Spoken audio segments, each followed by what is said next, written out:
What if the man who shattered your world 8 years ago suddenly reappeared, his life hanging by a thread, and you were the only one who could save him? Would you choose duty over the deep, burning desire for a justice that never came? This is a story of impossible choices, a love rekindled in the crucible of crisis, and a shocking revelation that will change everything. We're losing him. We need O-negative blood. Stat. Dr. Morales shouted, his voice cutting through the controlled chaos of the ER as the machines connected to the patient blared deafening alarms. Sarah Hayes anxiously watched the nearly empty blood bag hanging from the metal stand. Her eyes met those of the unconscious man on the gurney, a stranger who had arrived by helicopter just an hour ago. Though she was just finishing her grueling 12-hour shift, something deep inside her, an undeniable pull, made her stay. We have a problem, Dr. Isabella Rossi, the head of hematology, announced, her face grim. There aren't enough O-negative reserves. The blood bank is almost empty. Sarah glanced at the clock. 11:42 p.m. She should be on her way home, desperately needing rest before her next shift. But Dr. Rossi's words resonated in her mind, a chilling echo of a past she had tried so hard to bury. I'm O-negative, Sarah said firmly, rolling up the sleeve of her blue scrubs, her voice surprisingly steady. You can use my blood. Sarah, you just finished a double shift. Carmen Ortiz, the head nurse, protested, her voice filled with concern. You're in no condition, and he won't be in any condition if he doesn't receive blood, Sarah retorted, gesturing towards the dying patient. I can do it. Minutes later, Sarah was seated beside the stranger's gurney, her blood flowing through a transparent tube into his arm. The blood, rich and red, shimmered under the harsh lights of St. Raphael's Hospital in Philadelphia. Sarah watched, mesmerized, the slow, life-giving drip passing from her body to the stranger's. You're going to be okay, she whispered to the unconscious patient, a promise she wasn't sure she could keep. I promise you. Sarah Hayes was 28 years old and had been working at St. Raphael's for 5 long years.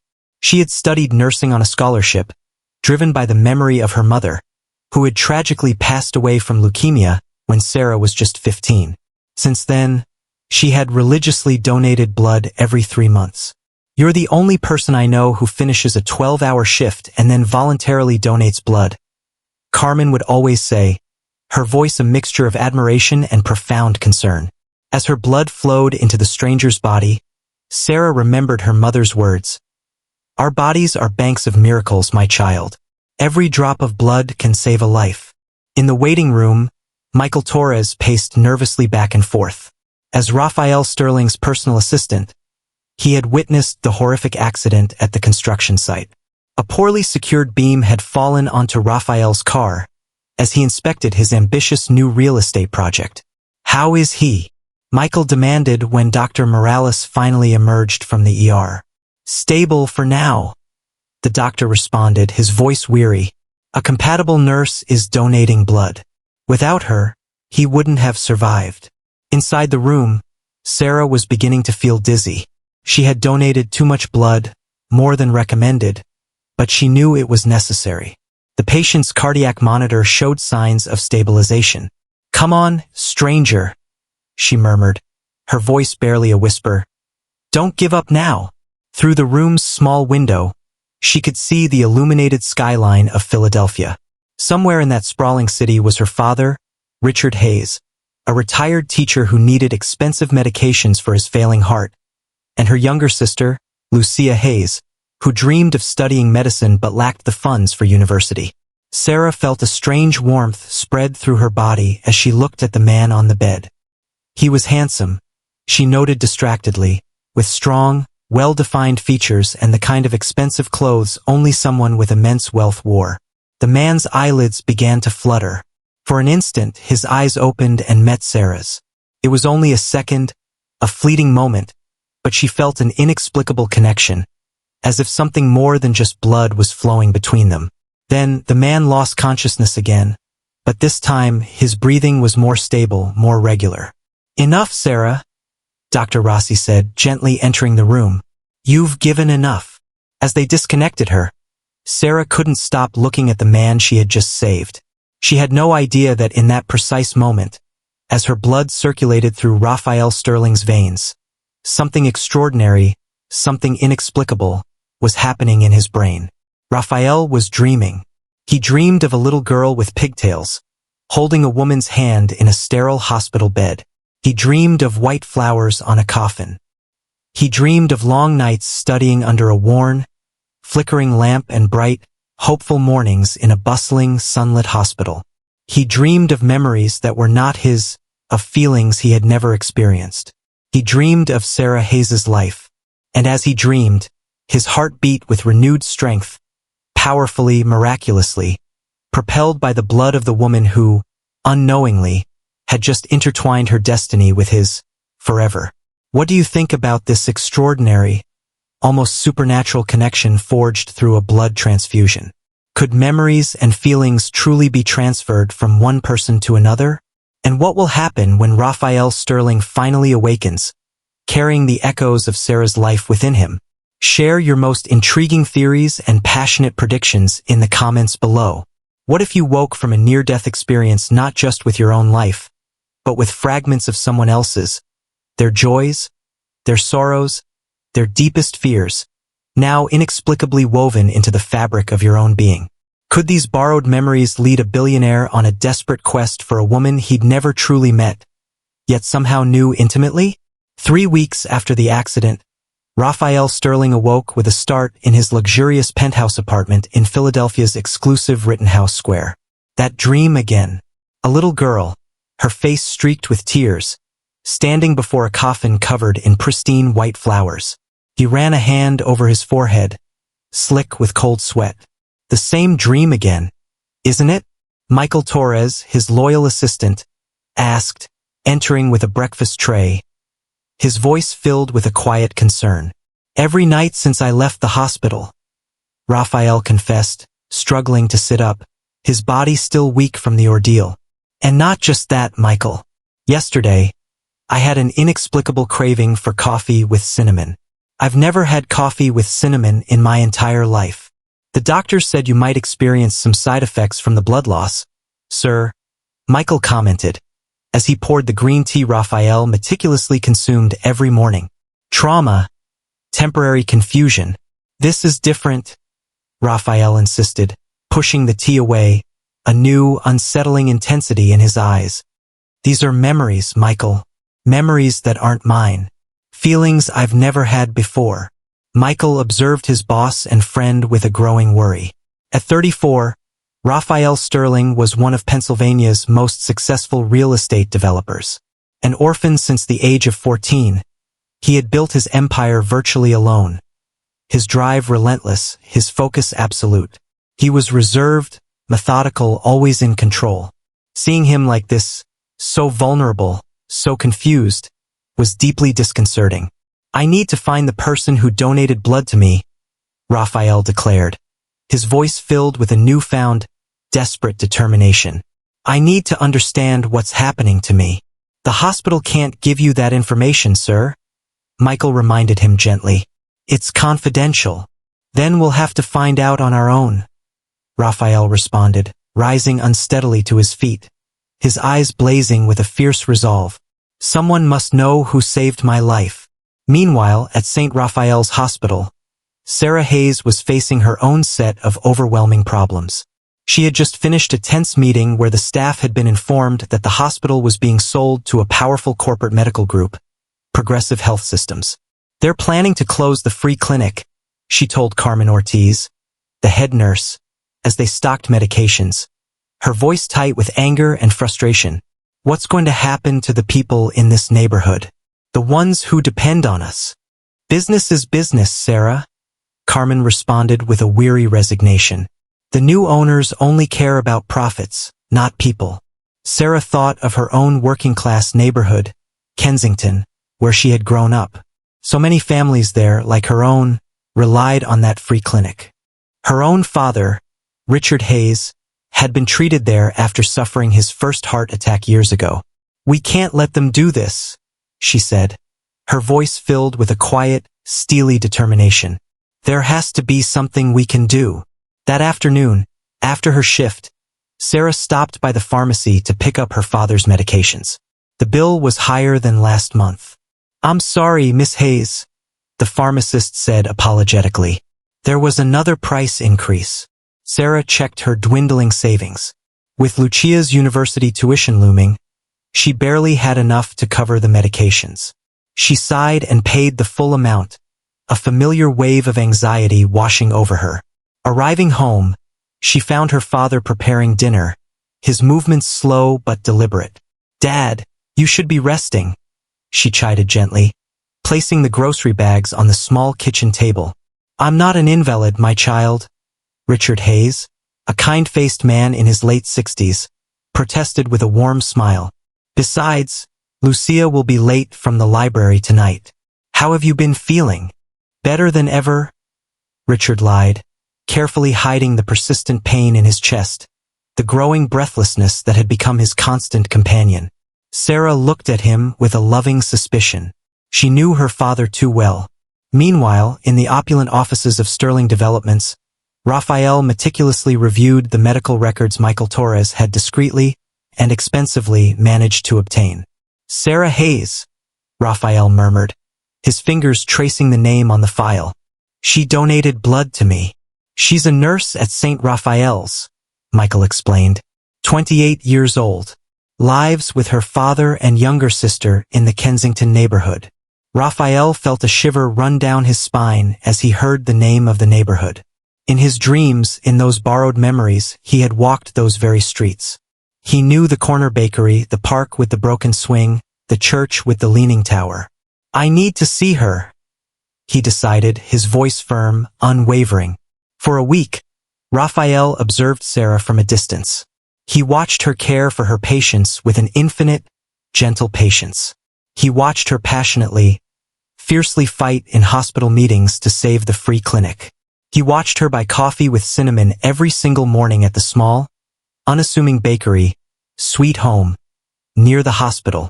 It was there, in that humble bakery, that he finally decided to make his move. One morning, he deliberately sat at the table next to the one Sarah always occupied. "Excuse me?" he asked casually, as she sat down with her coffee. "Could you pass the sugar?" Sarah looked up and passed him the sugar bowl, her eyes briefly meeting his. For an instant, she felt a strange, inexplicable sense of familiarity with this handsome, well-dressed stranger. "Thank you," he smiled, his eyes warm, engaging. "I'm Rafa."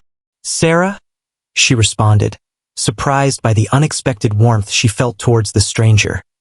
This man whose gaze seemed to hold a secret, an unspoken understanding. "Do you work nearby?" "I'm a business consultant," Raphael lied smoothly, the deception a bitter taste in his mouth. "I'm working on a project in the area." The conversation flowed with a surprising, effortless naturalness, as if they were old friends reconnecting after a long separation, not two strangers who had just met. As they parted ways, Raphael knew, with an unshakable certainty, that he had found the source of his borrowed memories. And Sarah, without understanding why, felt as if she had known Rafa in another life, another time. Neither of them could possibly imagine that their destinies were already, irrevocably, united by something far more profound, far more mysterious, than a simple chance encounter. A few blocks away, Victoria Chambers, the ruthless CEO of Progressive Health Systems, was signing the preliminary documents to acquire St. Raphael's Hospital, her ambitious plans for its future vastly different and far more profitable than anyone yet realized. What do you think about this extraordinary, almost supernatural connection between Raphael and Sarah? Can borrowed memories truly forge such a deep, inexplicable bond? And what will happen when Sarah inevitably discovers Raphael's true identity and the truth about the blood that now flows through his veins? Share your most intriguing theories and passionate predictions in the comments below. What if the man you were falling for, the one who seemed to understand you like no one else, was living a carefully constructed lie? His true identity a dangerous secret that could shatter your fragile new world? And what if a hidden connection from the past, a forgotten act of heroism, held the key to unraveling a web of deceit and an unexpected destiny? A month after their first, fateful encounter at the Sweet Home Bakery, Sarah Hayes and Rafa, as she affectionately knew Raphael Sterling, had become inseparable. That afternoon, they walked through the bustling, yet increasingly threatened, hallways of the free clinic at St. Raphael's Hospital, where Sarah dedicated her precious days off. "How do you know so much about medical systems?" Sarah asked, surprised, as he effortlessly suggested innovative ways to better organize the clinic's dwindling medication inventory. "You said you were a business consultant." Raphael adjusted the glasses he wore as part of his carefully constructed Rafa disguise, a subtle attempt to distance himself from the crushing guilt he felt over his ongoing deception. I've worked on projects with several hospitals." He improvised, his voice smooth, practiced. "You learn things." Sarah looked at him with a familiar, yet still unsettling curiosity. There was something about Rafa that felt strangely, profoundly familiar, as if she had known him before, in another life. The way he often finished her sentences, the uncanny way he seemed to anticipate her thoughts, her needs. "I'm inviting you to dinner with my family this Sunday," Sarah said suddenly, an impulsive, heartfelt invitation. "My dad makes an incredible bandeja paisa. I've kept bandeja paisa to honor the original story's Colombian setting, assuming it's a well-known dish that adds flavor. If you prefer a more American dish, let me know."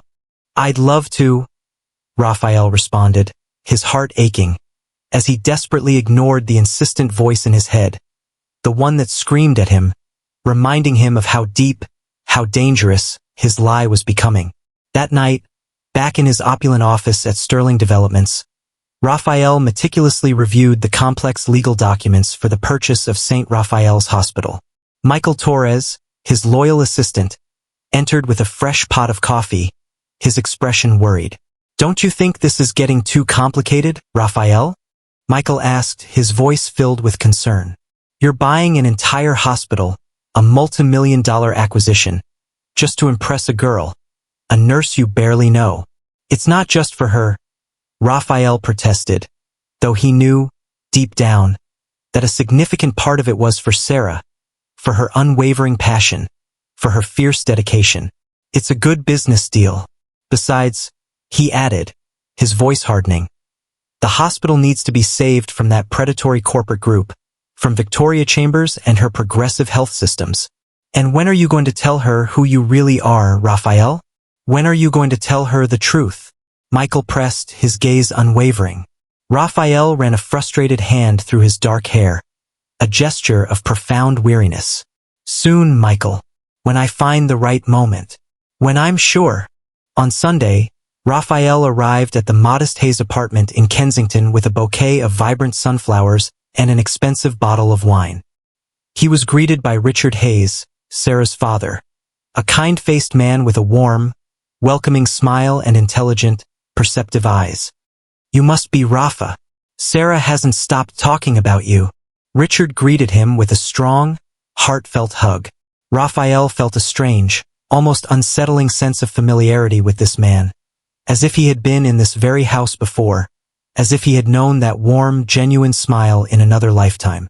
The dinner was lively, filled with laughter and easy conversation.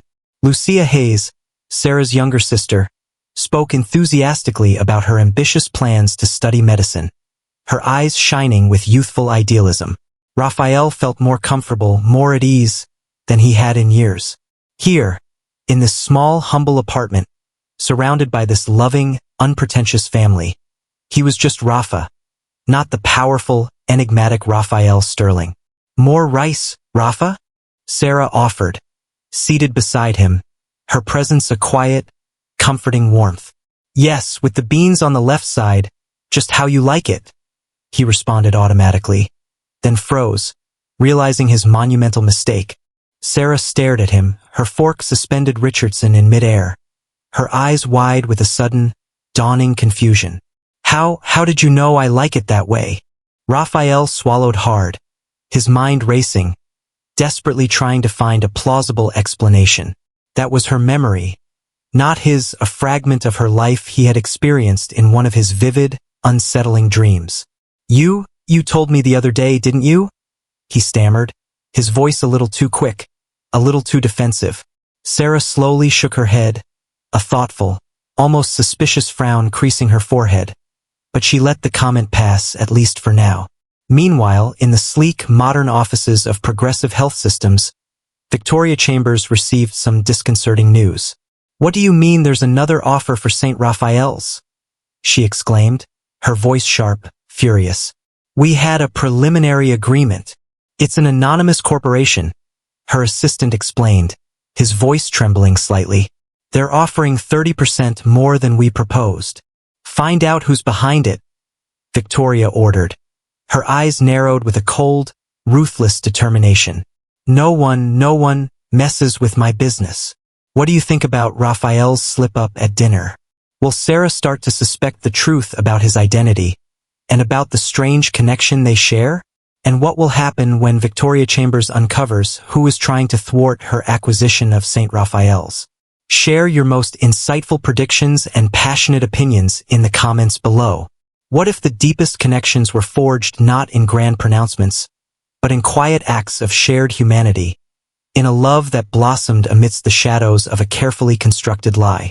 And what if a forgotten tragedy, a heroic sacrifice from the past, held the key to unlocking not just a family's hidden history, but the very essence of an undeniable, almost fated, destiny? Over the following weeks, Raphael Sterling masterfully, yet with an increasing, almost unbearable internal conflict, divided his time between his secret life with Sarah Hayes and his high-stakes corporate maneuvers to secure the purchase of St. Raphael's Hospital. He anonymously donated state-of-the-art medical equipment to the struggling free clinic, a gesture that filled Sarah's heart with a profound, almost reverent gratitude. He established a substantial medical scholarship foundation, inspired by Lucia Hayes's unwavering ambition and Sarah's quiet, selfless dedication, a silent testament to his growing admiration for their family's resilience.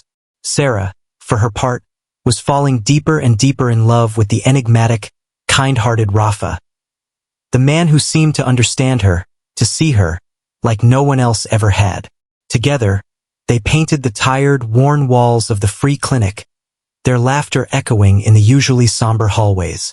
They organized a successful blood donation campaign, their shared passion for helping others a powerful, undeniable bond between them.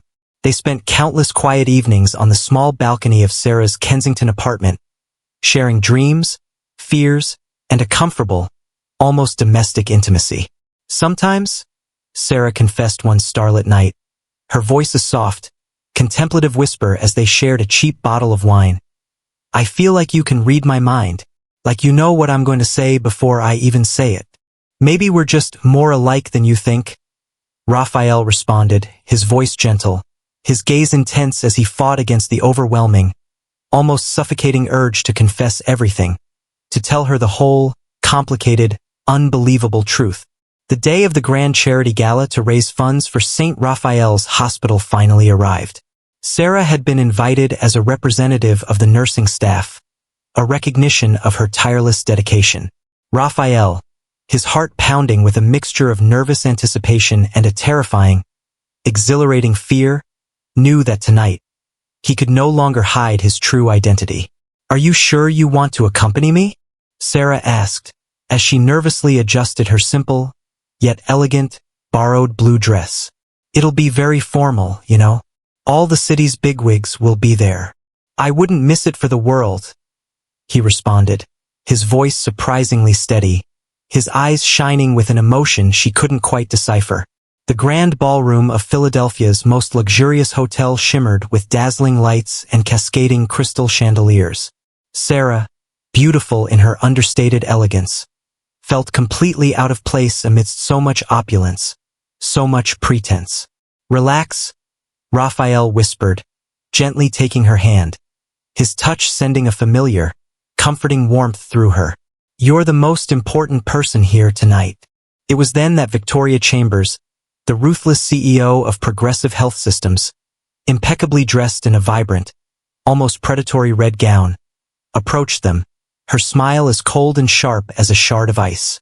"Raphael Sterling," she purred, her voice dripping with a venomous sweetness. "What a surprise to find you here, playing the common man."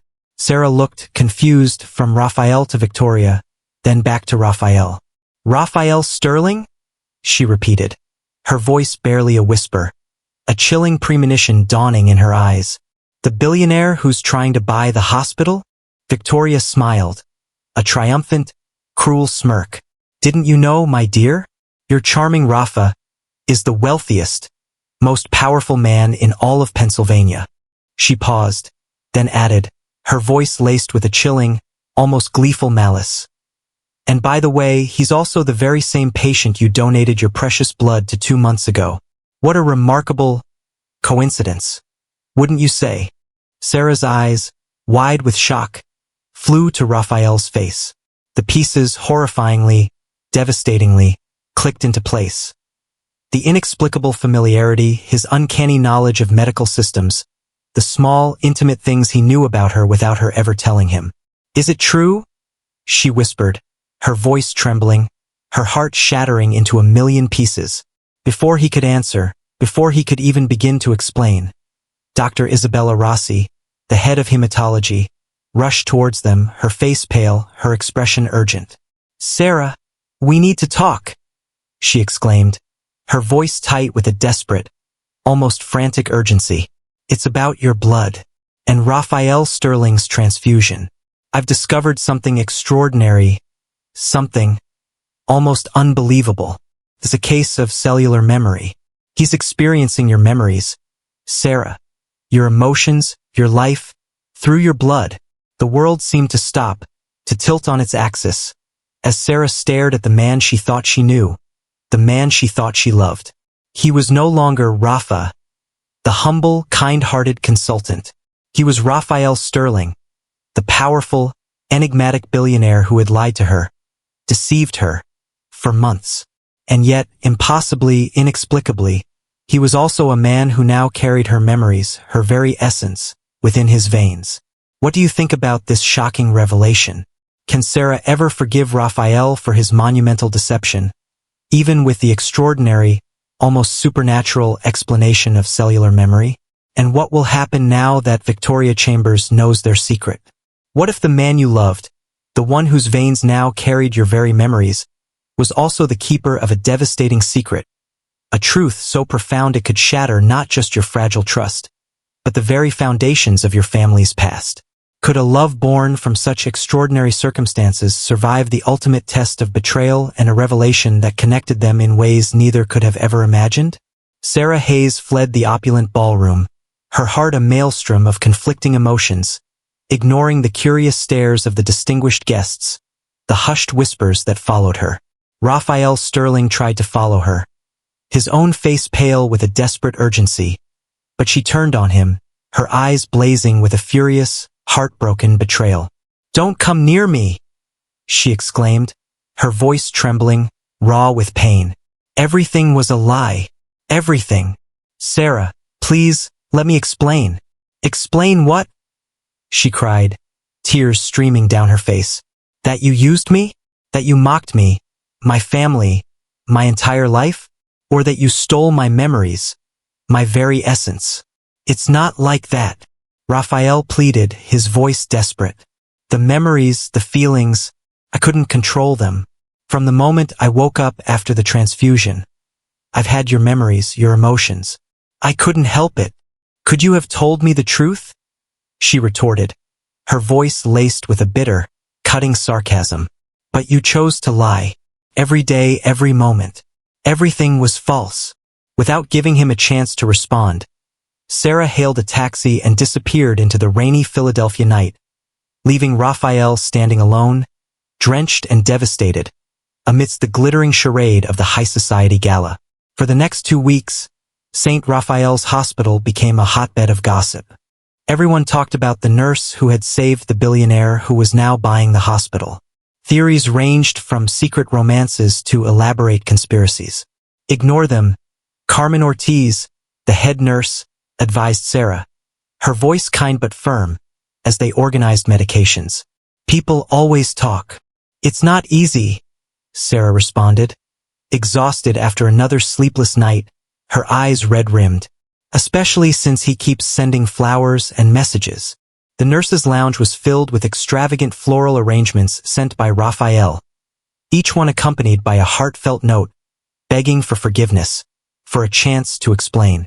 "You should at least listen to him," Carmen suggested gently. "After all, he bought the hospital and saved the free clinic. He even tripled the budget." "That doesn't make up for his lies," Sarah replied stubbornly, though a flicker of doubt, of longing, softened her resolve. In his opulent office, Raphael was no better. He couldn't concentrate.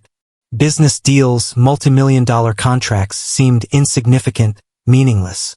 The memories of Sarah, once so vivid, so real, were beginning to fade, leaving behind a profound, aching emptiness. "I need to see her, Michael," he said, his voice desperate, to Michael Torres, his loyal assistant. "Without her, nothing makes sense." "Give her time, Raphael," his friend advised. "You hurt her deeply." Raphael slammed his fist on his desk, frustrated. "Don't you understand? It's not just that I miss her. It's like a part of me is dying." Dr. Isabella Rossi, driven by a scientific curiosity and a growing concern for both Raphael and Sarah, had been tirelessly researching similar cases since the night of the gala. That afternoon, she visited Sarah at her Kensington apartment, her arms laden with scientific articles and medical journals. "Look at this," she said, spreading the papers across the small kitchen table. "There are documented cases of cellular memory, where organ recipients experience memories or preferences of their donors. But your case with Raphael, Sarah, it's unique, because of the intensity, the duration, the undeniable connection." Sarah reviewed the documents with a growing skepticism. "This seems like science fiction." "Science often advances faster than our understanding," Dr. Rossi responded. "I believe you two share an extraordinary connection, Sarah, something that goes far beyond the physical." Sarah fell silent, remembering moments with Rafa, how he often finished her sentences, how he knew things she had never told him, how he understood her in such a profound, almost unsettling way. Meanwhile, Victoria Chambers, furious at losing the St. Raphael's acquisition, had ordered an exhaustive investigation into Raphael Sterling. Her assistant entered her sleek, modern office with a folder. "We found something interesting, madam. 20 years ago, the Sterling family suffered a devastating fire at their mansion. They were rescued by a firefighter named Richard Hayes." Victoria looked up, surprised, a predatory glint in her eyes. "Hayes? Like Sarah Hayes?" "He's her father," the assistant confirmed. "The same man who now needs expensive heart medications. He suffered permanent lung damage in that rescue, saving a 14-year-old boy." Victoria smiled maliciously. "So, the nurse's father saved the Sterling family, and now she saved Raphael with her blood. How poetic, and how incredibly useful for my plans."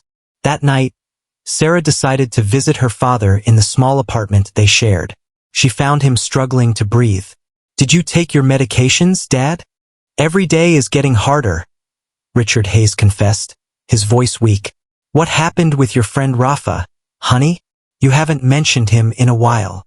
Sarah sighed. She hadn't told her father the whole truth about Raphael yet. "It's complicated, Dad. Love always is," Richard smiled, his eyes kind. "But rarely do we find someone who understands us so completely. When we do, it's worth fighting for. He lied to me, Dad. He's not who he said he was." "And who among us truly is, Sarah?" Richard responded philosophically, his gaze distant. "We all hide parts of ourselves, don't we?" Before Sarah could respond, her phone rang. It was Dr. Rossi, her voice urgent, worried. "Sarah, you have to come to the hospital immediately. It's Raphael. His body is rejecting the transfusion. He's in critical condition, and the doctors say he needs blood from the same donor. He needs you, Sarah." Sarah's heart skipped a beat. Despite everything, despite the lies, the betrayal, the thought of losing Raphael was unbearable. "I'm on my way," she responded, grabbing her jacket. "What's wrong?" Richard asked, his voice filled with concern. "It's Raphael. He's very sick.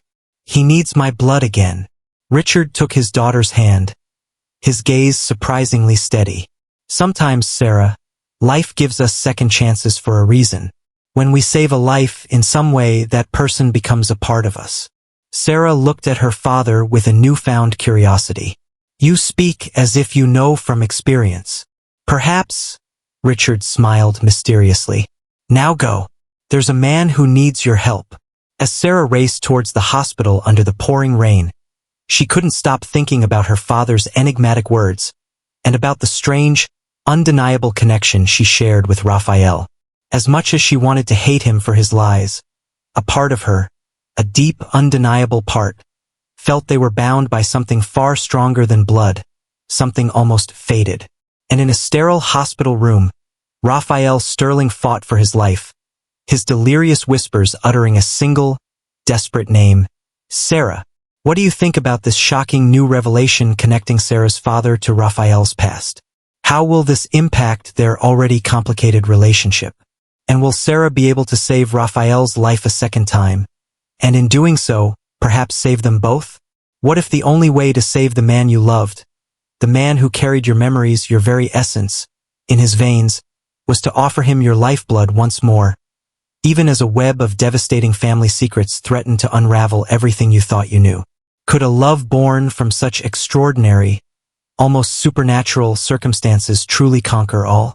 Sarah Hayes arrived at St. Raphael's Hospital drenched from the relentless Philadelphia rain, her heart pounding, her mind a chaotic whirlwind. Nurses and doctors, their faces grim, rushed past her as she sprinted through the brightly lit corridors towards the intensive care unit. You made it! Dr. Isabella Rossi exclaimed, relief washing over her usually composed features as she saw Sarah enter. His condition is critical. The doctors say his body is rejecting components from the first transfusion. He needs fresh blood from the same donor. From you, Sarah. Now. Sarah looked through the glass window of the ICU. Raphael lay pale and still, connected to a myriad of beeping, blinking machines. He looked so vulnerable, so fragile. A stark contrast to the powerful, enigmatic billionaire or the kind, gentle Rafa she had come to know. Why is this happening? She asked, as a nurse prepared her for the emergency donation. We're not entirely sure, Dr. Rossi responded, her brow furrowed with concern as she prepped the equipment. It could be that the cellular memory connection between you two has created a unique biological dependency. His body now only accepts your blood. It's unprecedented. As the needle slid into her arm, Sarah remembered the first time she had donated blood for him. A complete stranger then, without knowing who he was, without understanding the profound, almost mystical connection that bound them. So many things had changed since that fateful night. According to my research, Dr. Rossi continued, her voice a low, thoughtful murmur, cellular memory can transmit emotions and memories, but it can also, in rare, extraordinary cases, create a profound physical bond. It's as if your bodies, your very cells, recognize each other on a level we don't yet fully comprehend. Sarah watched the crimson liquid, her lifeblood, flow through the transparent tube towards Raphael. Red, vibrant, carrying life, and perhaps, just perhaps, something more. I lied to him, Isabella, Sarah whispered, her voice thick with unshed tears. I told him I hated him, but the truth is I can't. As much as I want to, as much as I try, I can't hate him. Dr. Rossi squeezed her shoulder with a compassionate understanding. The brain can lie, Sarah, but the cells, the blood, they don't. Perhaps your blood is telling him the truth right now. The truth your heart already knows.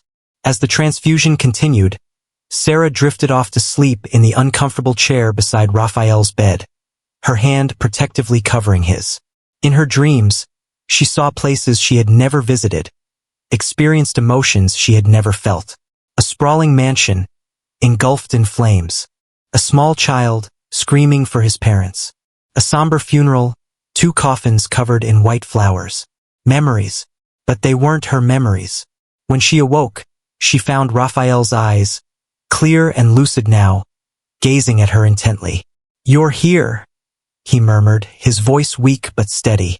I had to come, she responded, her voice trembling slightly, unsure if it was anger or relief that made her shake. I couldn't let you die. Raphael tried to sit up, a flicker of his old strength returning.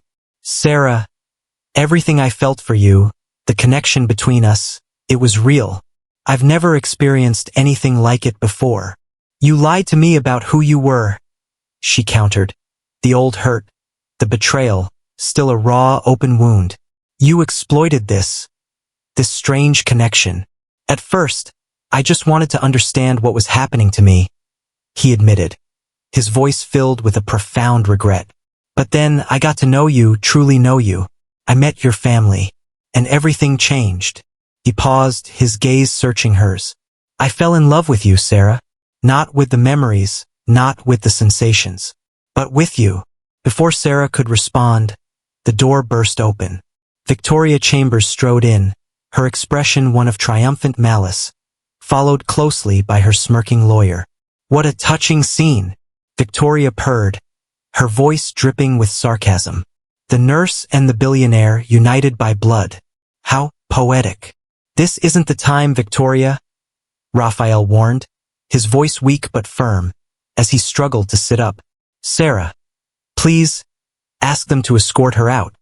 Oh, but I have something you'll both want to see. Victoria smiled, a predatory glint in her eyes, as she extended an old, tattered folder towards them. Especially you, Raphael. Sarah took the folder with a sense of foreboding, her hands trembling as she opened it. Inside was an old, faded photograph. A group of firefighters, their faces smudged with soot, standing in front of a partially burned mansion. In the front row, 20 years younger, his face grim but resolute, was her father, Richard Hayes. My dad, she whispered, confused, her gaze shifting from the photograph to Raphael, then back again. Richard Hayes, Victoria explained, her voice laced with a chilling satisfaction. The brave firefighter who rescued the Sterling family from the fire that nearly killed them all. The same man who suffered permanent, debilitating lung damage from entering the flames to save a 14-year-old boy. You, Raphael. Raphael paled, his eyes wide with a dawning, horrified recognition. The fragmented memories, the nightmares, suddenly, chillingly, coalesced in his mind. The suffocating smoke, the searing heat, the screams, a strong, uniformed man carrying him through the inferno, towards safety. Impossible, he murmured, his voice a hoarse whisper. Very possible, Victoria continued, clearly enjoying the moment, her victory. And that's not all. She produced another yellowed, brittle document from the folder. Raphael's father, before he died in another accident 2 years later, signed this document, a legally binding promissory note, promising to compensate Richard Hayes for saving his family, for his heroic sacrifice. A debt of honor, a debt of gratitude, a debt that was never, ever paid. Sarah stared at the documents, her mind reeling, unable to comprehend the enormity of the revelation. My father saved your family? According to this legally binding document, Victoria's lawyer interjected, his voice smooth, professional. The Hayes family has a legitimate claim to a significant portion of the Sterling fortune, a debt of honor, and now a legal obligation that was never fulfilled. Raphael closed his eyes, overwhelmed by the shocking, devastating truth. The circle, impossibly, inexplicably, was now complete. The man who had saved his life all those years ago was the father of the woman whose blood now flowed through his veins, saving him once again. It seems destiny has a rather twisted sense of humor, Victoria commented, her voice dripping with malice. I plan to use this information in the press, Raphael. Imagine the headlines. Billionaire denies compensation to the family of the hero who saved him. Your pristine reputation, your carefully constructed empire, will be utterly, irrevocably destroyed. Sarah stood, her small frame radiating a surprising, unexpected strength, as she faced Victoria, her eyes blazing with a fierce, protective fire. You will not use my family, my father's sacrifice, for your petty games, Victoria. Get out of here. Now. Think about it, Sarah. Victoria insisted, her voice a venomous hiss. With that money, your father could receive the best medical treatment in the world. Your sister could study without worries. You could have everything you've ever dreamed of. Raphael took Sarah's hand, his grip surprisingly strong, his voice weak but firm. She's right about one thing, Sarah. Your family deserves that compensation. Not because of any legal obligation, but because it's the right thing to do. Victoria stared at them, disconcerted.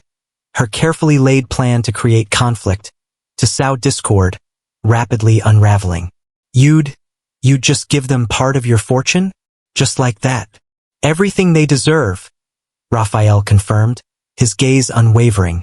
And more.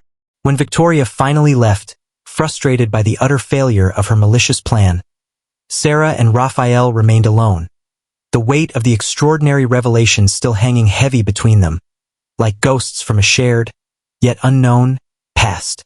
Your blood saved me twice, Raphael murmured, his voice thick with emotion. And your father saved me before I even knew you existed. It seems I'm destined to owe my life to your family, Sarah. Sarah looked at the old, faded documents, her mind still struggling to process everything. Why did he never speak of this? My father never mentioned saving your family. Perhaps for him it wasn't about recognition, Raphael suggested, remembering the quiet warmth with which Richard Hayes had unknowingly welcomed him into his home. Perhaps he simply did what any person with a good heart would do.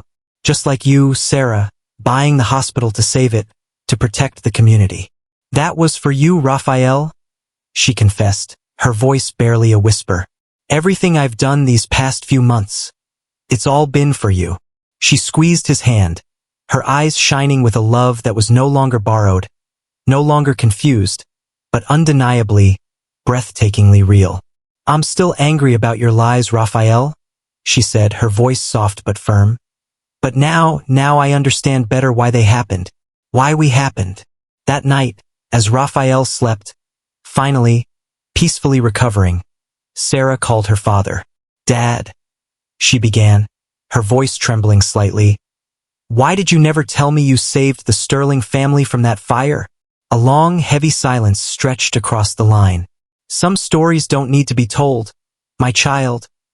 Richard Hayes finally responded, his voice gentle, filled with a quiet wisdom. I just did my job. That job nearly cost you your life, Dad. It damaged your heart permanently. Sarah insisted, tears welling in her eyes. And you never received any compensation, any recognition. I received something better, Sarah, Richard replied, his voice calm, serene. Knowing that young boy grew up, became a man. And now, he paused, a hint of amusement in his voice. Life has come full circle, hasn't it? You saved him, just as I did, all those years ago. Sarah looked at Raphael sleeping peacefully in the hospital bed. His life now inextricably, miraculously, bound to hers, to her blood, to her family's legacy. And she finally understood that some connections, some bonds go far beyond logic, beyond science, beyond anything we can ever truly comprehend.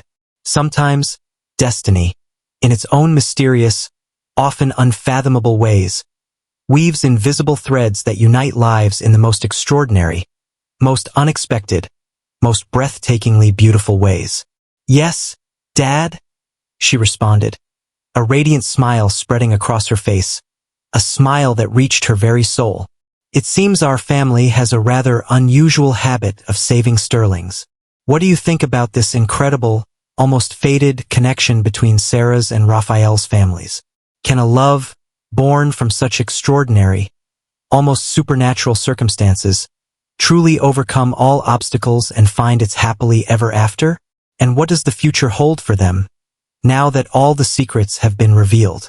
What if the most extraordinary love stories weren't found in fairy tales, but in the messy, imperfect, yet breathtakingly beautiful reality of two souls, bound by a connection that transcended time, science, and even death itself? Could a love, literally written in blood, find its happily ever after, not in a grand, opulent mansion, but in the quiet, enduring strength of a family, finally, miraculously whole? 6 months later, St. Raphael's hospital had been completely transformed. New, gleaming signs at the entrance proudly announced its new name: the Esperanza Medical Center, the Hope Medical Center. The free clinic, once threatened with closure, now occupied an entire, newly renovated building, equipped with state-of-the-art technology and a dedicated, passionate staff. Sarah Hayes, her eyes shining with a quiet, confident pride, walked through its bustling hallways, meticulously supervising the new protocols she had implemented as the newly appointed director of nursing. So many things had changed in half a year.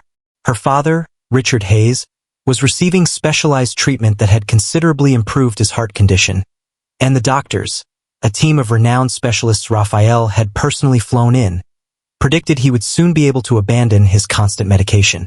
Her sister, Lucia Hayes, had received a full scholarship to study medicine at the prestigious University of Pennsylvania, her lifelong dream finally within reach, a dream made possible by the generous Sterling Hayes Foundation, established by Raphael to fund medical research and provide scholarships for aspiring medical students from underserved communities. "They're looking for you in the boardroom, Sarah." Carmen Ortiz, her old friend and now the hospital's head of nursing, informed her with a mysterious, knowing smile. "It seems urgent." Sarah checked her watch, intrigued. She had no meetings scheduled for that afternoon. As she entered the boardroom, she found Raphael Sterling meticulously reviewing blueprints spread across the massive mahogany table. "An emergency, Mr. Sterling?" she asked, a playful tease in her voice, as she approached him, gently kissing his cheek. "Of the best kind, Ms. Hayes," he responded, his eyes twinkling, as he gestured towards the blueprints. "They've just approved the expansion of the pediatric wing. Construction will begin next month." Sarah examined the intricate designs with a surge of joyous enthusiasm. It was a project they had passionately planned together, inspired by the countless stories Sarah had told him about the children in her Kensington neighborhood who needed specialized, compassionate care. "It's incredible, Raphael," she murmured, her fingers tracing the lines of the innovative, child-friendly design. "And does it have a name yet?" "The Marisol Hayes Pediatric Wing," Raphael responded softly, his voice filled with a profound tenderness. "In honor of your mother." Sarah's eyes filled with tears. Although he had never known Marisol Raphael, through the borrowed memories, through the stories Sarah had shared, seemed to understand, with an uncanny, almost painful intimacy, how important it was to keep her mother's loving, resilient spirit alive. "Thank you," she whispered, her voice choked with emotion, as she squeezed his hand. As they were leaving the boardroom, Sarah noticed Raphael seemed unusually nervous, a rare and surprising trait for the usually composed, confident man. "Everything all right?" she asked, a flicker of concern in her eyes. "Perfect," he responded, a little too quickly, his smile a little too bright. "Shall we have dinner on the rooftop tonight? I want to show you something." Before Sarah could respond, they saw Victoria Chambers walking towards them down the long, sterile hospital corridor. After the failure of her malicious plans, Victoria had attempted to block several of the hospital's initiatives, leveraging her remaining influence in the Philadelphia medical sector, but had ultimately lost credibility, her reputation in tatters. Well, if it isn't the blood-bound couple," she commented acidly as she passed them, her voice dripping with a familiar venom. "Good afternoon, Victoria," Raphael responded calmly, his voice polite but firm. "Are you coming to the inauguration of the new research center?"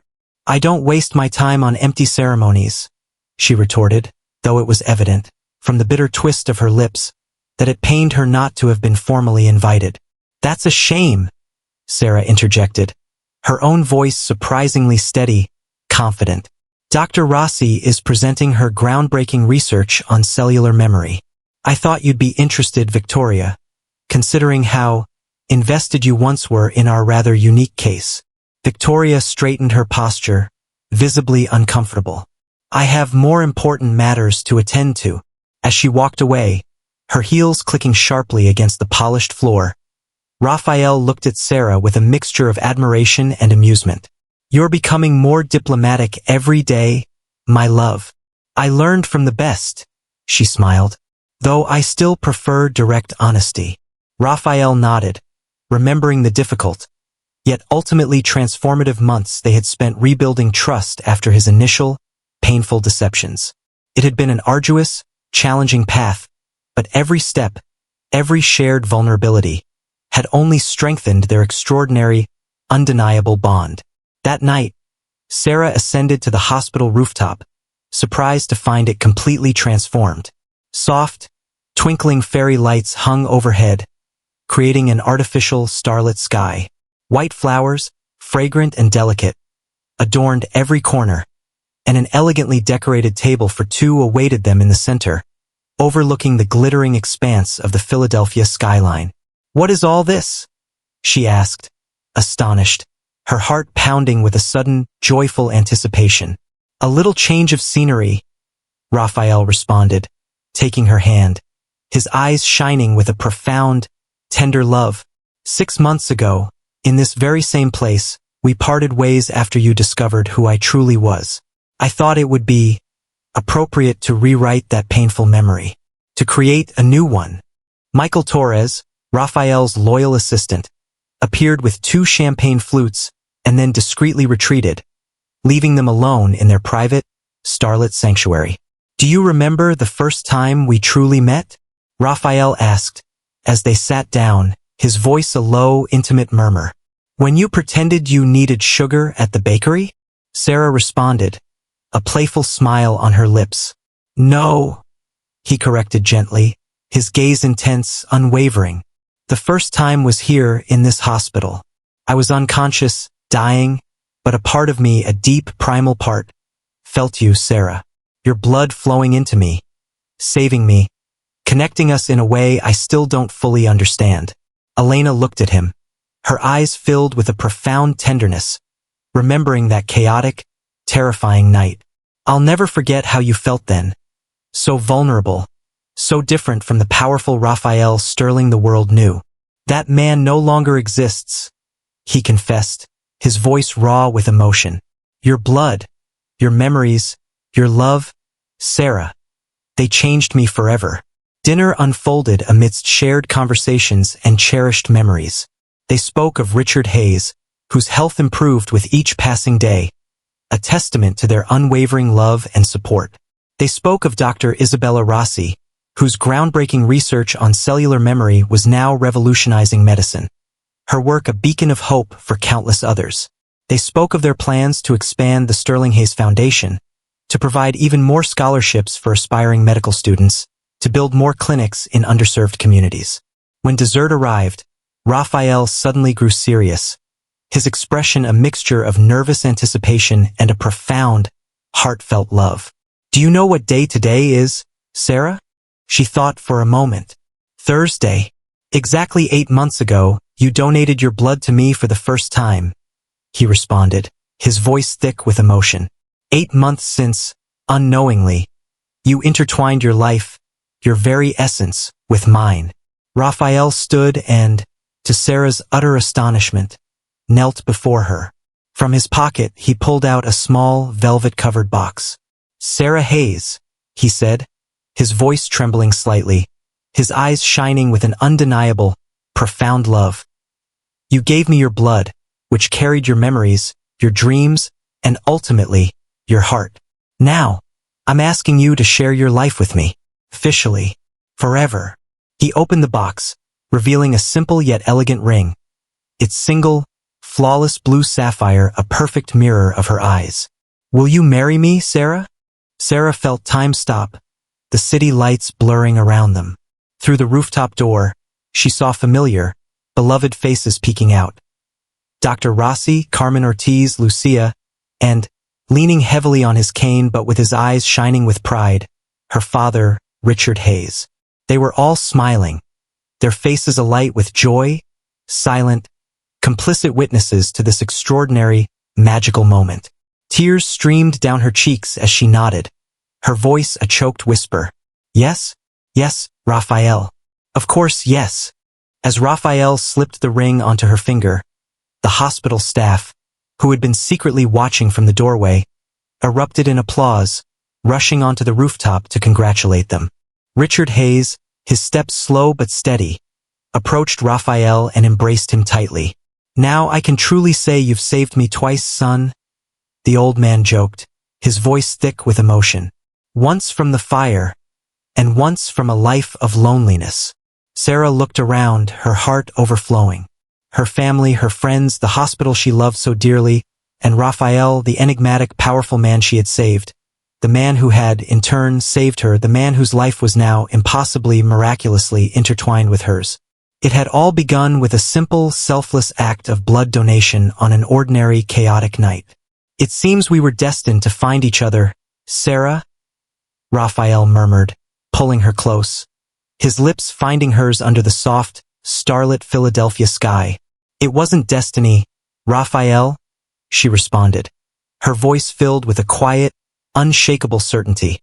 As she kissed him back, a deep, profound kiss that sealed their extraordinary, improbable love. "It was blood. Our story is written in blood, Raphael. And it's the most beautiful, most magical story I could have ever imagined." Under the watchful, benevolent gaze of the stars, their extraordinary circle was now, finally, beautifully, completely whole. The nurse who had selflessly donated her blood to a dying stranger was now celebrating her engagement to the billionaire whose life she had saved.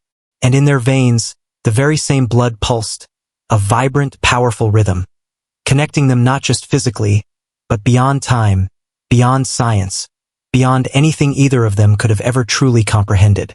A connection that now, with a new, precious life stirring within Sarah, extended towards a future as bright, as boundless, as the starlit sky above them, a future born from blood, strengthened by truth, and forever irrevocably sealed with love. What if the most extraordinary love stories weren't about fairy tale endings, but about the continuous, evolving, breathtaking dance of life, where shared blood, shared memories, and a shared future created a legacy far more powerful, far more enduring, than any earthly empire? Could a love, literally written in blood and stars, truly last forever? A year had passed since that magical, starlit night on the hospital rooftop when Raphael Sterling proposed to Sarah Hayes. Philadelphia shimmered under a clear, crisp autumn sky as distinguished guests arrived at the Esperanza Medical Center's beautifully manicured garden, transformed into an enchanting, dreamlike setting for their wedding. Sarah, radiant in a simple yet elegant white gown that accentuated her subtle, 5-month baby bump, walked down the aisle on her father's arm, her eyes fixed on Raphael, who waited for her at the altar, his own gaze filled with an overwhelming, tender love. Her sister, Lucia Hayes, now a promising medical student thanks to the Sterling Hayes Foundation, was her maid of honor, her eyes shining with joy. The ceremony, held in the very garden where they had once planted trees in memory of patients lost, was simple, heartfelt, and profoundly meaningful. Raphael spoke of second chances, of complete circles, of a love that had defied all odds. Sarah, her voice thick with emotion, spoke of the invisible, yet undeniable, blood that bound them, a connection stronger, more profound, than any legal tie. "Our story began with blood," she said, her eyes meeting Raphael's. "And with every beat of my heart, with every beat of our child's heart, I choose you, again and again, forever." The reception was a joyous, vibrant celebration, where doctors, nurses, former patients, and esteemed business leaders mingled effortlessly, their laughter echoing in the warm autumn air, erasing the rigid social barriers that had once seemed so insurmountable. Michael Torres, Raphael's loyal assistant, now the executive director of the rapidly expanding Sterling Hayes Foundation, raised a toast to a love story written in blood and stars. Dr. Isabella Rossi, whose groundbreaking research on cellular memory had received international acclaim, and who was now a close, cherished friend, spoke of the extraordinary, almost mystical connection between Raphael and Sarah, a bond that continued to defy scientific explanation, yet was so palpably, undeniably real. Towards the end of the magical night, Raphael and Sarah slipped away to the hospital rooftop, their special, sacred place. The city lights sparkled beneath them, a glittering, vibrant tapestry, and the cool autumn breeze carried the faint, sweet scent of fallen leaves. "I have something else to tell you," Sarah whispered, taking Raphael's hand and gently placing it on her belly, where their child, a tiny, precious miracle, stirred within her. "We're going to have 3. Raphael's eyes widened with stunned disbelief, then filled with an overwhelming, almost unbearable joy. Are you serious, Sarah?" 2 months, she confirmed, her own eyes shining with a radiant, maternal glow. "And Dr. Rossi did some special, advanced tests. Our baby, our miracle, has the same rare, precious blood type we both share. Raphael, O negative." Raphael stared at her, speechless, his mind struggling to comprehend the profound, almost mystical significance of her words.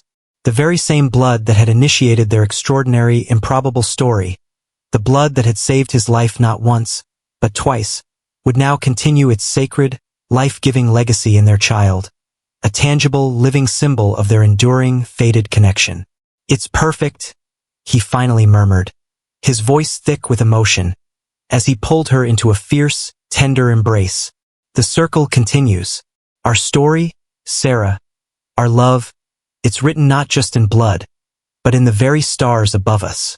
Above them, the autumn stars glittered like scattered diamonds, silent, benevolent witnesses to a love story that had begun with a selfless, anonymous act of blood donation by a compassionate young nurse to a dying, unknown stranger, never knowing she was saving the enigmatic, powerful billionaire who would one day, against all odds, against all reason, propose marriage to her, under those very same watchful stars.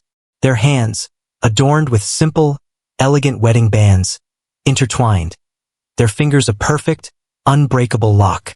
In their veins, the same life-giving blood pulsed, a vibrant, powerful rhythm, connecting them not just physically, not just emotionally, but beyond time, beyond science, beyond anything either of them could have ever truly comprehended. A connection that now, with a new, precious life, their shared legacy, stirring within Sarah, extended towards a future as bright, as boundless, as breathtakingly beautiful as the starlit sky above them. A future born from blood, strengthened by truth, and forever, irrevocably, eternally sealed with a love that was, quite simply, destined to be. Call to action and final thoughts. A love that defies all odds. What did you think of this incredible, almost magical story of Sarah and Raphael? Did their journey, from a desperate blood transfusion to a love written in the stars, touch your heart and renew your faith in the power of destiny, of unexpected connections, and of a love that truly, profoundly, conquers all?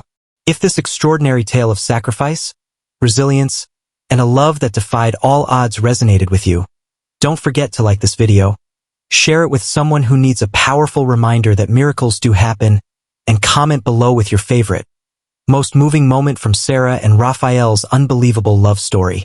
What part of their journey inspired you the most? And of course, subscribe to our channel for more heartwarming, soul-stirring narratives that celebrate the enduring strength of the human spirit, the breathtaking beauty of fated connections, and the transformative, almost mystical power of a love that was, quite simply, always meant to be. We'd also love to know, where are you watching this incredible love story from today? Your voices, your unique experiences, your shared hopes, enrich our global community immeasurably. Let's keep believing in the magic of love, one extraordinary, unforgettable story at a time.